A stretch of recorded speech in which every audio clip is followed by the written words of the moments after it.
Hello everyone, welcome to my YouTube channel. कैसे हो आप सभी? आई होप आप सब अच्छे होंगे। आज के इस वीडियो में हम बात करने वाले हैं रिजर्व बैंक ऑफ इंडिया की, जो कि भारत का केंद्रीय बैंक है। और रिजर्व बैंक ऑफ इंडिया से एग्ज़ाम में जितने भी इम्पोर्टेंट क्वेश्चन बनते हैं वो सब इस वीडियो में हम बात करने वाले हैं। और जो भी आज तक एग्ज़ाम में आए हुए हैं क्वेश्चन वो भी इस वीडियो में बात करने वाले हैं। तो दोस्तों, वीडियो को ज़्यादा से ज़्यादा शेयर कीजिए और चैनल को सब्सक्राइब कीजिए। ओके डियर, तो चलिए शुरू करते हैं। भारतीय रिजर्व बैंक। भारतीय रिजर्व बैंक भारत का केंद्रीय बैंक है। केंद्रीय बैंक से तात्पर्य उस बैंक से है जो देश की मुद्रा तथा बैंकिंग प्रणाली को नियंत्रित करता है। भारतीय रिजर्व बैंक की स्थापना 1 अप्रैल 1935 को आरबीआई एक्ट 1934 के तहत की गई थी, जो कि royal commission on money and finance ने इस बैंक की स्थापना की सिफारिश की थी। रॉयल कमीशन के अध्यक्ष हिल्टन यंग थे।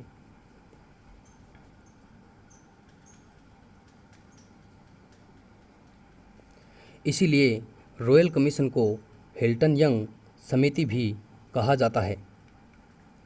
भारतीय रिजर्व बैंक की स्थापना के समय इसका हेडक्वार्टर यानी कि इसका मुख्यालय कलकत्ता में था, जिसे वर्ष 1937 में मुंबई स्थापित कर दिया गया था। और वर्ष 1947 तक आरबीआई द्वारा बर्मा के लिए तथा वर्ष 1948 तक पाकिस्तान के लिए केंद्रीय बैंक के रूप में कार्य किया गया। और 1 जनवरी 1949 को रिजर्व बैंक ऑफ इंडिया का राष्ट्रीयकरण कर दिया गया था।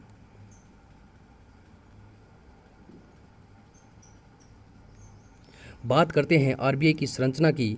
तो आरबीआई की संरचना में आरबीआई के मुख्यालय में 21 सदस्य निदेशक मंडल होता है, जिसके अंतर्गत 4 उप गवर्नर होते हैं और 2 सदस्य भारत के वित्त मंत्रालय द्वारा नियुक्त किए जाते हैं तथा 10 सदस्यों को भारत सरकार द्वारा नियुक्त किया जाता है तथा 4 सदस्य जो कि क्षेत्रीय परिषदों के प्रतिनिधि के रूप में कार्य करते हैं। और आरबीआई के गवर्नर की नियुक्ति अधिकतम 5 वर्ष के लिए की जाती है।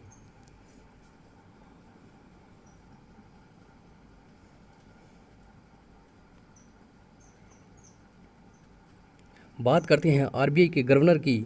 तो आरबीआई के प्रथम गवर्नर सर ओसबोर्न स्मिथ थे तथा स्वतंत्रता प्राप्ति के बाद आरबीआई के प्रथम गवर्नर बनने वाले सीडी देशमुख थे।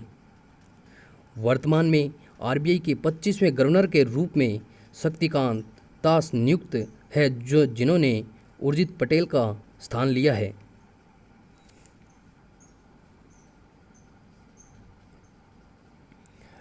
आरबीआई के उप गवर्नर की नियुक्ति भारत सरकार द्वारा की जाती है। वर्तमान में आरबीआई के उप गवर्नर जो कि निम्न है: माइकल देवव्रत पात्रा, महेश कुमार जैन, बीपी कानूनगो तथा राजेश्वर राव है। और आरबीआई के वर्तमान में 4 उप कार्यालय है, जो कि मुंबई, दिल्ली, चेन्नई तथा कोलकाता में स्थित हैं। और इन क्षेत्रीय कार्यालयों में 5 सदस्य निदेशक मंडल होता है, जिनकी नियुक्ति भारत सरकार द्वारा की जाती है। और इन सदस्यों का कार्यकाल 4 वर्ष का होता है।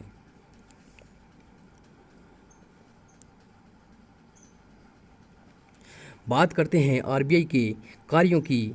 तो आरबीआई के कार्यों में परंपरागत कार्य यानी कि आरबीआई का सरकार के बैंक के रूप में कार्य करना। आरबीआई केंद्र तथा राज्य सरकारों को बैंकिंग सुविधा अर्थात जमा व उधारी की सुविधा उपलब्ध करवाता है। सरकार को वित्तीय मामलों में सलाह प्रदान आरबीआई द्वारा की जाती है।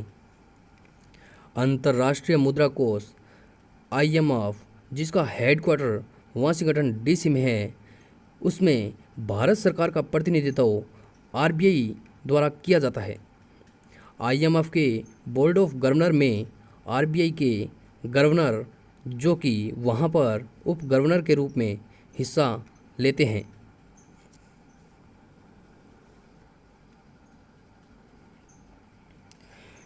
आरबीआई बैंकों का बैंक है।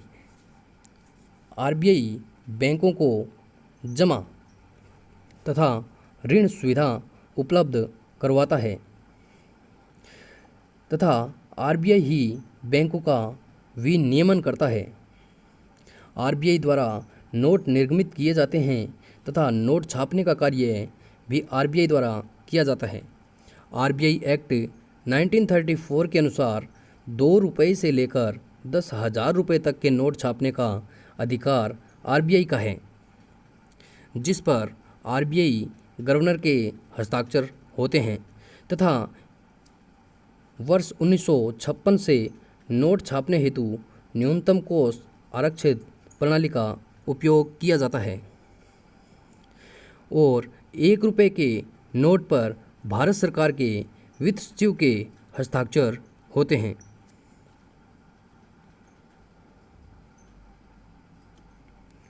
विदेशी मुद्रा भंडार का संरक्षक भी आरबीआई है, जो कि विदेशी मुद्रा भंडार के कारक के रूप में विदेशी मुद्रा, गोल्ड, विशेष आहरण अधिकार यानी एसडीआर तथा आईएमएफ ट्रेंच को सम्मिलित किया जाता है। आरबीआई द्वारा विदेशी मुद्रा भंडार की सहायता से विदेशी विनिमय दरों को नियंत्रित किया जाता है।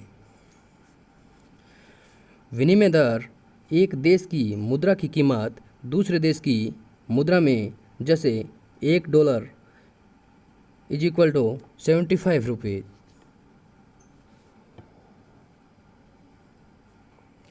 न्यूनतम कोष आरक्षित प्रणाली के अनुसार नोट निर्गमित करते समय आरबीआई के पास 200 करोड़ की संपत्ति होनी चाहिए, जिसमें से 115 करोड़ रुपए का गोल्ड होना चाहिए तथा 85 करोड़ रुपए की विदेशी पूंजी होना अनिवार्य है। आरबीआई द्वारा अंतिम ऋणदाता के रूप में कार्य करना, यानी आरबीआई बैंकों में तरलता संकट के समय या वित्तीय सुविधा उपलब्ध करवाता है।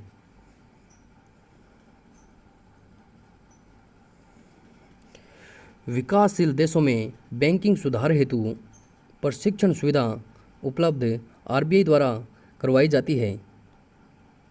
वित्तीय आंकड़ों का संतुलन तथा प्रकाशन व वित्तीय रिपोर्ट जारी करने का कार्य आरबीआई द्वारा किया जाता है।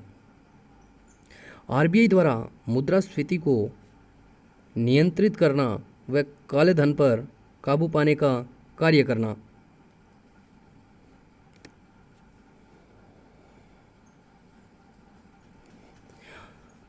आरबीआई के प्रोत्साहन कार्य यानी कि प्रवर्तन के कार्य।